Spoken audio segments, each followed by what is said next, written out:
Good morning. How are you doing?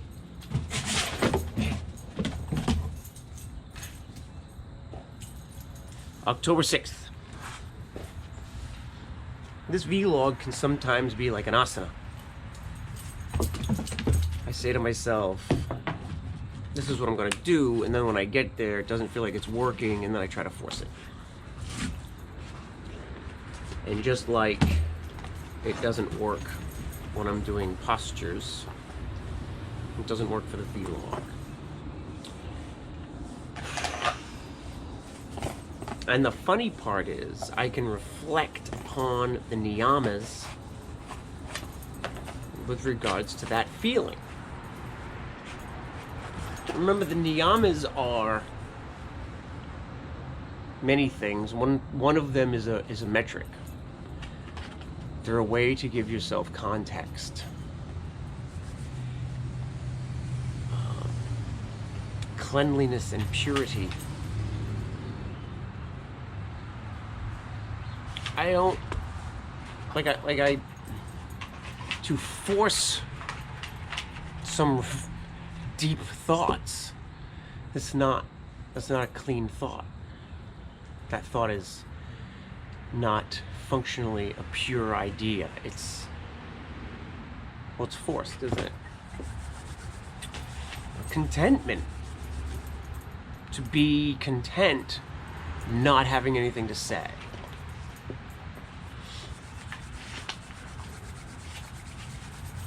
Self-discipline. To be quiet when I don't have anything to say and not fill the air with meaningless sound. Self-study and self-reflection, to be aware of the truth of these ideas that oh, I'm gonna sneeze. Yeah, you got a frisbee. Holy smokes.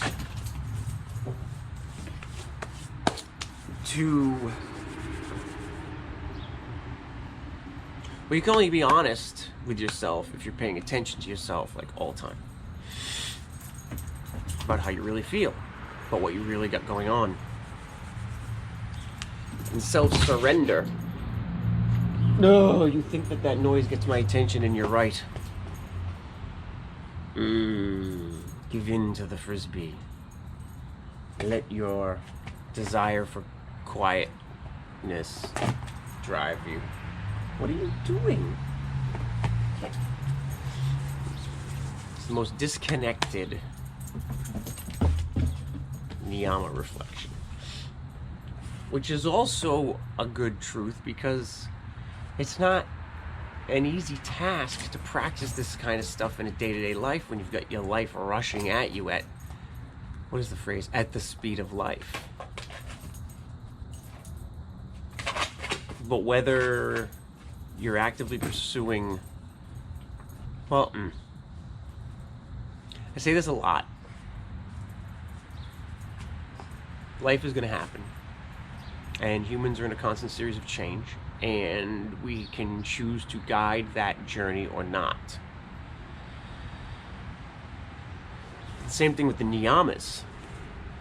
The ideas behind the niyamas is not necessarily a set of laws for you to follow. Not following them or not reflecting upon them is in and of itself reflecting upon them. And it can sound loopy, but it's a truth. If you don't do a thing, it sends as much a message as if you do a thing. So there's that to consider. So it doesn't matter if you reflect upon them. They exist as a set of context, perspective, ideas for you to pick up or put down.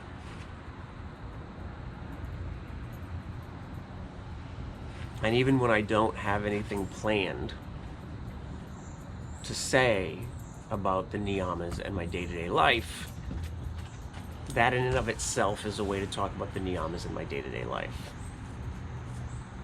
And it doesn't matter if you're practicing yoga, philosophy, or asanas, or both.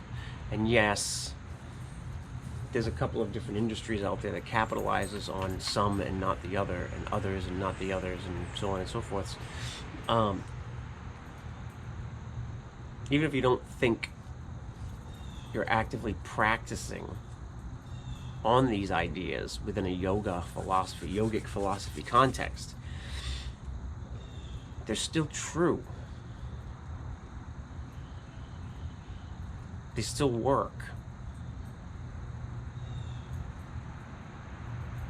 I think the asanas make it easier, certainly easier for me. Very early when I was in school, I realized that the asanas could represent anything we encounter in our lives. The first time you start practicing postures, they're very difficult. You can't remember them all, you struggle, and then you learn a few, and you start to explore them, and you start to explore newer postures that are more difficult as you build strength and confidence and mobility and flexibility. And that applies to everything else in life. As you build experience in any given set of circumstances, you feel more capable of engaging in spaces as you previously wouldn't have gone.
You're out of control.